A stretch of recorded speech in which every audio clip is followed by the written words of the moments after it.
So look at Anthony Ryder from South Lyon, Michigan, recently selected as the Lions 2020 Fan of the Year. He has a passion about sports broadcasting. With the 112th selection in the 2021 NFL Draft, the Detroit Lions select Amon-Ra St. Brown, wide receiver, USC. One pride, baby! Yeah!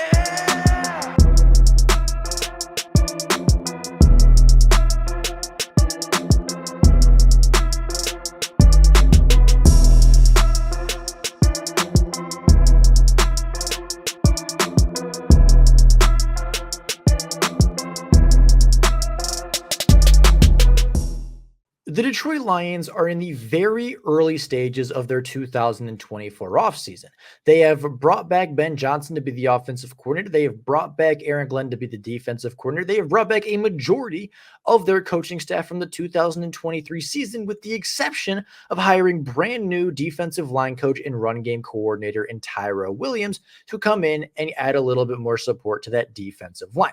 They're off to a very good start already this offseason. As we do every single year, it is time for the annual mock offseason of the Detroit Lions. Now, there's a million different ways the offseason can go this year. You can re-sign free agents, you can sign new free agents, whether the Lions want to keep a majority of their core or build a new core and bring in a couple other impactful depth pieces is yet to be seen.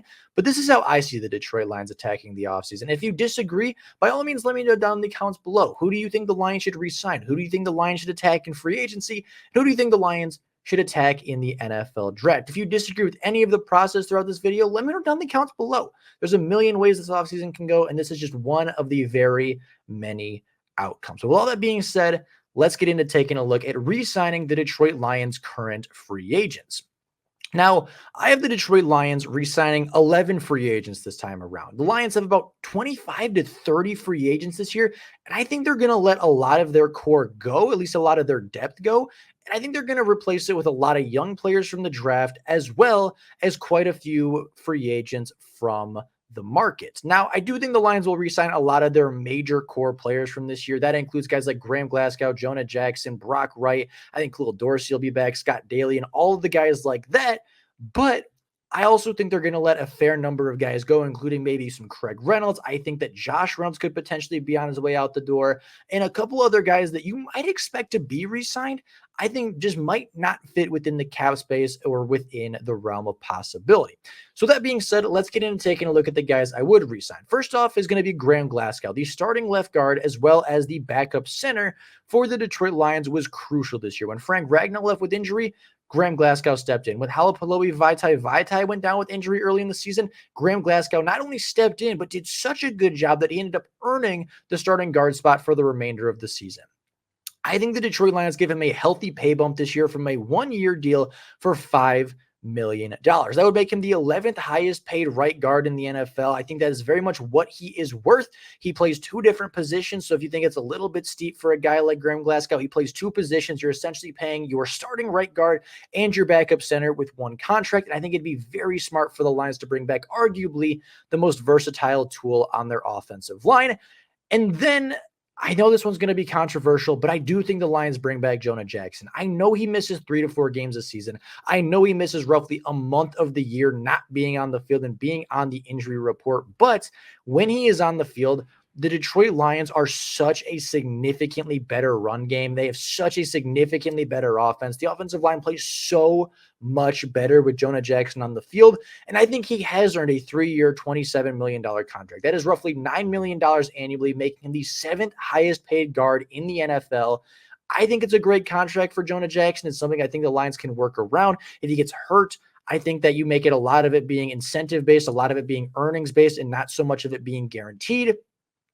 Still, with Jonah Jackson being healthy for 13, 14 games in the season, you're still getting some good impact from him. Yeah, I'd like him to be healthy more often, but at the end of the day, if you can get 13 games of Pro Bowl guard, I think that is worth the contract, and I think it is worth the risk, especially if we get a nice season where he has become fully healthy. Now, Emmanuel Mosley is another player I think the Lions should look to re-sign. I think he'll be relatively cheap this year. Last year, he went for about $6 million on the open market. He's coming off of back-to-back ACL tears, so I think he'll be roughly around $2 to $3 million. Not a super major contract for the Detroit Lions, but with a lot of potential reward, right? Emmanuel Mosley could become the cornerback one of this group. And I think him and Cam Sutton could be a pretty good cornerback duo. I think it would add some much needed depth. I think the $2 million is a much less significant risk to the Detroit Lions with a much higher significant reward than if they were potentially to go out and gamble everything on a rookie cornerback. I think giving Mosley another chance, even if he can't stay healthy, I think worst case scenario, you eat that $2 million and you back up and get a couple extra guys in the draft or free agency. Best case scenario, Emmanuel Mosley turns into a starting caliber cornerback and you add a lot of much needed depth to the cornerback room. I have the Detroit Lions bringing back Jalen Reeves-Maybin on a 3-year, $5 million contract, a core special teams player for the Lions, an all-pro on the special teams that also contributes on defense as kind of that blitz package linebacker. He is somebody that was super impactful this year, a great free agent signing by Brad Holmes a year ago. He is somebody I think the Lions will bring back for a long time. I think $5 million over 3 years is a very solid contract for a special teamer. If anything, slightly overpaying, but you're also overpaying him to be a blitz package linebacker, which is pretty solid, all things considered. I think Scott Daly and Brock Wright both return for 2 years, $2 million apiece. Scott Daly will be the starting long snapper for a pretty long time. And Brock Wright, despite not being the most athletic, despite not putting up huge numbers, is a great glue piece for the Detroit Lions offense. He is a great tight end too. He's somebody that Goff really, really trusts and somebody I think the Lions will very much want to bring back. Khalil Dorsey, again, is a core special team player, not quite as great as Jalen Reeves-Maybin was for the Lions, but I think a 1-year, $1 million deal would be more than enough. James Houston is an exclusive rights free agent, meaning the Detroit Lions will be able to just re-sign him to the remainder of his rookie deal. I believe it will be slightly more expensive than his rookie contract, but nothing overall that will break the bank. I think Benito Jones will return for a 1-year, $1 million contract, really just strictly a nose tackle. I don't think he's going to have a huge market. I think he'd love to return to Detroit, and I think he'd still have an impact as the starting nose tackle for the defense. Donovan Peoples-Jones, I gave a 1-year, $1.5 million contract to. Him and Jared Goff grew a little bit of chemistry at the very end of the season that I think could bleed into next year, especially if Josh Reynolds does not return. I could see an expanded role for DPJ, and I think for $1.5 million for 1 year, we find out what we got for in the trade. I think he could be more impactful than he was this year, especially if his role expands with Josh Reynolds not returning. Now, the big one obviously being Josh Reynolds not re-signing. Spotrac had it as a $7.5 million value per year. And I felt like saving $6.5 million and downgrading from a guy like Josh Reynolds to Donovan Peoples-Jones was worth a $6.5 million cap savings. And with the Detroit Lions re-signing all of these players right now, that puts them at about $24 million left. That as per year is about $23 million for this offseason, leaving them with 24 left in the bank. I think Josh Reynolds would eat a significant chunk of that, probably $6 to $7 million, which would put us pretty razor thin as far as free agency and the draft. So I thought that Donovan Peoples-Jones could very much do what Josh Reynolds does, but if not, if you want to replace DPJ with Josh Reynolds and put that up to about $7 million, that'll leave the Detroit Lions with just under $17 million in cap space overall. With that being the case, that is the core members I'm bringing back in free agency. Those are the core members I'm re-signing from free agency, and then I'm attacking free agency with a little bit of a small group, right? Last year, the Detroit Lions signed just 6 free agents, but all 6 of those free agents were really impactful, right? It was David Montgomery, it was Cameron Sutton, it was CJ Gardner-Johnson, it was Jalen Reeves-Maybin, it was Marvin Jones, and I believe they signed Graham Glasgow as well. 6 free agents that all were super impactful, or at least were supposed to be super impactful guys, but didn't break the bank on too many. Obviously, Cam Sutton got his big $11 million a year. Other than that, the Lions were relatively quiet, getting a lot of role players and opting to go for more of the build through the draft approach as opposed to the spend through free agency support. Now, with that being said, I have the Lions once again going for a relatively small group with one potential splash and a couple other small role players. The first of which I have the Detroit Lions going after Yetur Gross-Matos, the 4th-year linebacker / edge rusher from Carolina. Yetur Gross-Matos is averaging about 3 to 4.5 sacks a year. And although I don't think he's going to come here and be a game wrecker, I don't think he's going to come to Detroit and be a monster in the pass rushing game. I do think he would be an upgrade over somebody like Charles Harris or Romeo Okwara. I think he can get you 3, 4, 5 sacks a year, which is really what Julian, Romeo, and Charles Harris gave us as a trio. I think if you bring him in, he gets you 4 to 5 sacks a year for $2 million, I think what he's averaging, and $2 million is what he's about projected to earn. I think that's a pretty good deal. I have the Detroit Lions also bring in a second pass rusher, a second edge rusher in Kayvon Chason, the former first-round pick from LSU, who really has never lived up to the hype with the Jacksonville Jaguars. He's an athletic linebacker, but I think he gets overshadowed a lot by guys like Josh Allen, guys like Trayvon Walker, two players that were also drafted in the first round from Jacksonville. I'm not sure that Kayvon is going to want to stay in Jacksonville. I think he's going to have a chance in Detroit to at least compete for some playing time. And I think obviously when you're losing three edge rushers like Julian, Romeo, as well as Charles Harris, I think replacing them with two free agents could be really impactful. And I think Kayvon Chason and Yeturgos Matos could potentially get 7 sacks as a duo, which would be obviously more pressures and sacks than what the trio of Harris and the Okwara brothers gave us last year. A slightly bigger move, I think the Lions go after Javon Kinlaw in free agency, kind of a pass rushing, really athletic interior defensive lineman. From what I've heard from a lot of San Francisco fans, he seems to be underperforming in San Francisco, not living up to that first round hype. And we all know how Brad Holmes feels about former first round picks not living up to their potential. I think he could sign Spotrac once again, has him as about a $5 million a year type of deal. I think the Lions give him 1 year to prove himself, $5 million. And all of a sudden, you add your Yeturgos Matos, Kayvon Chason, and Javon Kinlaw for a combined $10 million through free agency. I think that's a pretty good pass rushing trio. I don't think it's going to be like, an insane fix the defensive line necessarily, but I think that trio could potentially go for 10 sacks.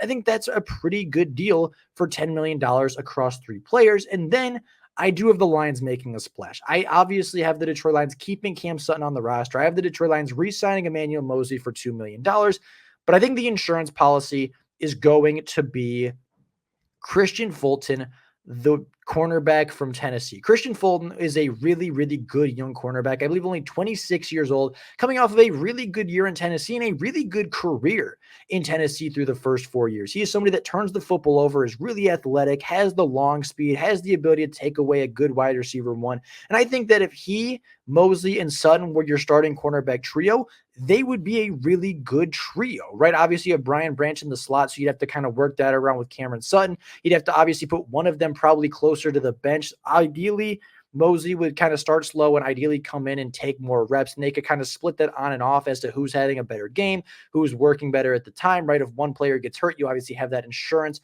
of Christian Fulton. I have him for a 2-year, $13 million deal. Spotrac has him about a $6 million value. I gave him 6.5 a year over 2 years. I think he could really help the cornerback core. And I think the cornerback core, again, of Christian Fulton, Cameron Sutton, Emmanuel Moseley, Brian Branch in the slot, and potentially a rookie or, just bringing back a guy like Jerry Jacobs or Khalil Dorsey or somebody like that could be really, really good. And then, of course, you have Chase Lucas and Stephen Gilmore underneath them. So that's my 4-man free agency: 3 pass rushers, 3 defensive linemen, and a secondary member, because I don't feel like the Lions need that much help through free agency on the offense. I think if we're going to spend money, it's going to be on the defensive side of the ball, which sets the Detroit Lions up for a very interesting draft. Now, going into the draft, I wanted to target a couple positions. I wanted to target offensive line, that center, that offensive guard position. I wanted to get another pass rusher. I wanted to get another cornerback. I wanted to get potentially a couple of cornerbacks and a couple defensive line, as well as a primary third running back to replace Craig Reynolds. I know that Gibbs and Monty are really good, but both of them were hurt at one point in the season. So I think a quality third running back could be really good. Josh Reynolds could return. Craig Reynolds could return for a really minimal contract, but at this point, I think it's potentially not going to happen. So with that being said, all the way down at the 28th overall pick, I have the Lions trading out. I have the Lions trading down with Carolina to the 33rd overall pick, picking up the 65th overall pick in return, as the Panthers would move up for A.D. Mitchell and the Lions would fall out of the first round entirely to the second round, but picking up an extra second in its place. With that second overall pick, with 33rd overall pick in the NFL draft, I have the Detroit Lions drafting Jackson Powers Johnson, the offensive center from the University of Oregon. Now, a lot of people might disagree and say cornerback needs to go early, defensive line needs to go early, and I think those things are very much on the table and very much in play. But in this scenario, going down to 29, Jared Verse was gone. Dallas Turner was gone. Latu was gone. The Toledo cornerback was gone. Every major cornerback and really every major pass rusher that we were targeting was no longer on the board. So I reevaluated. I thought Jackson Powers Johnson was the best player available at 33.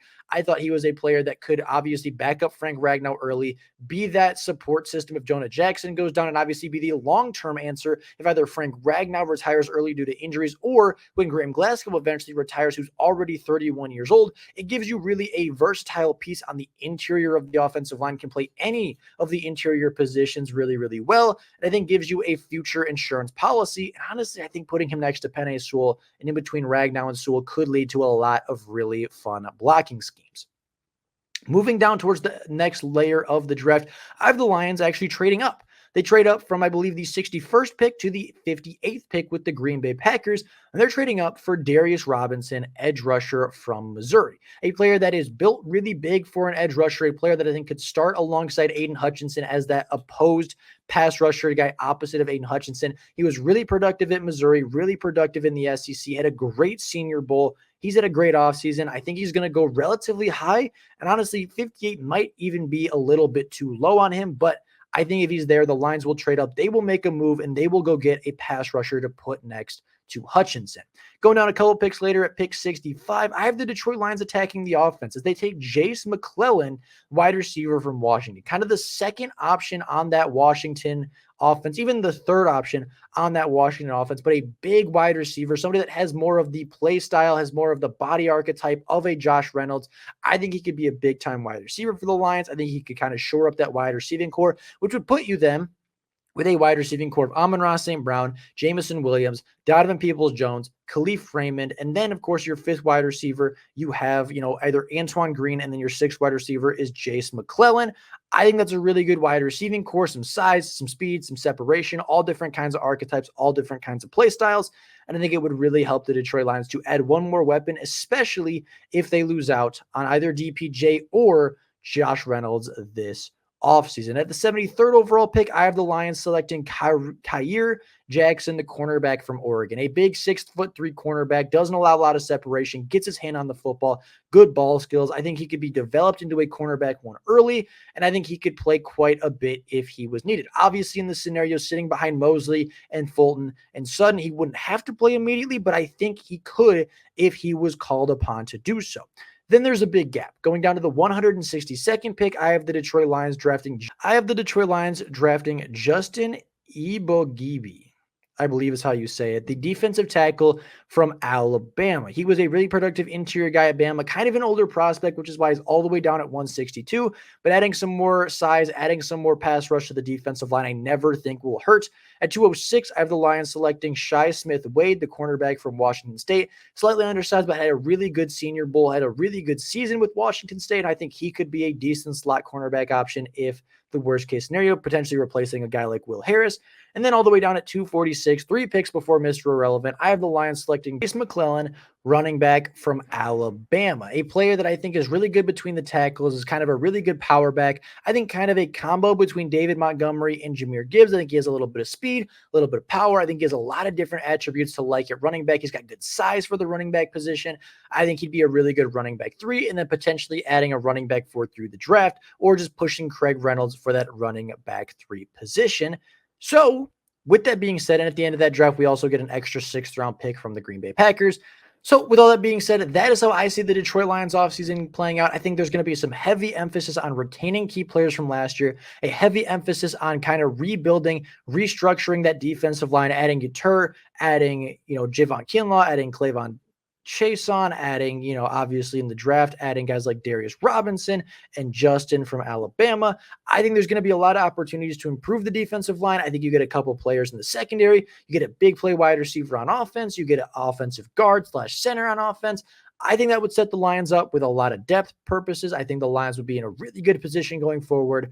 And that is how I see the Detroit Lions offseason going this year. But with all that being said, of course, if you disagree, let me know down in the comments below. I'd be more than happy to talk with any of you about the Detroit Lions offseason, what you disagree with, who you would re-sign, who you draft, who you would sign in free agency.